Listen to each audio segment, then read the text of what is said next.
السلام علیکم دوستو، آج ہم ایک چھوٹی سی حدیث کے بارے میں سمجھیں گے کہ اس سے ہمیں اور آپ کو کیا سبق ملتا ہے۔ بخاری شریف کی حدیث ہے، لا یؤمن احدکم حتی یحب لاخیہ ما یحب لنفسہ۔ ترجمہ: تم میں سے کوئی مومن نہیں ہو سکتا جب تک کہ وہ اپنے بھائی کے لیے وہی پسند نہ کرے جو اپنے لیے پسند کرتا ہے۔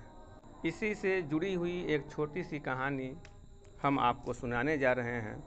غور سے سنیں اور دھیان دیں اور اپنے بچوں کو سمجھائیں تاکہ آپ کے بچے کا ذہن کھل سکے۔ ایک گاؤں میں علی نام کا ایک لڑکا رہتا تھا۔ اس کے والد نے اسے عید پر ایک چمکتی ہوئی نئی سائیکل تحفے میں دی۔ علی بہت خوش تھا اور روز اپنی سائیکل پر گاؤں بھر میں گھومتا۔ اس کا دوست حمزہ اسے سائیکل چلاتے دیکھتا اور دل ہی دل میں سوچتا کہ کاش اس کے پاس بھی ایسی سائیکل ہوتی۔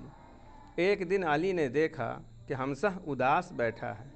علی نے پوچھا، حمزہ کیا بات ہے؟ حمزہ نے شرماتے ہوئے کہا، تمہاری سائیکل بہت خوبصورت ہے، کاش میرے پاس بھی ایسی سائیکل ہوتی۔ علی نے مسکرا کر کہا، چلو تم بھی میری سائیکل چلا لو۔ حمزہ حیران ہوا اور خوشی سے سائیکل چلانے لگا۔ علی نے سوچا، مجھے سائیکل چلانے میں جو مزہ آتا ہے وہی مزہ میں حمزہ کے لیے بھی چاہتا ہوں۔ اس دن کے بعد علی ہر روز حمزہ کے ساتھ اپنی سائیکل شیئر کرتا۔ دونوں دوست مل کر گاؤں گھومتے اور ہنستے کھیلتے۔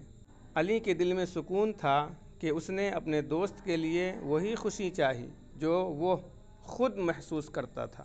علی نے حدیث کے مطابق عمل کیا اور اپنے دوست حمزہ کے لیے وہی خوشی چاہی جو وہ خود سائیکل چلانے سے پاتا تھا۔ اس سے اس کی دوستی مضبوط ہوئی اور اللہ نے اسے دل کی خوشی دی۔ ہمیشہ دوسروں کے لیے وہی اچھا سوچو جو خود کے لیے چاہتے ہو، کیونکہ یہی سچے مومن کی نشانی ہے۔ آپ نے یہ کہانی سنی، آپ کو کیسا لگا ہمیں آپ ضرور کامنٹس میں بتائیں تاکہ دوسری حدیث پر ہمیں ویڈیو بنانے میں موٹیویشن مل سکے۔ اور اگر اچھا لگے تو میرے چینل کو ضرور سبسکرائب کریں اور لائک بھی کر دیں تاکہ میری یہ ویڈیو دوسرے لوگوں تک بھی پہنچ سکے۔ پھر حاضر ہوں گے دوسری حدیث کے بارے میں پوری جانکاری دینے کے لیے۔ تب تک کے لیے اللہ حافظ۔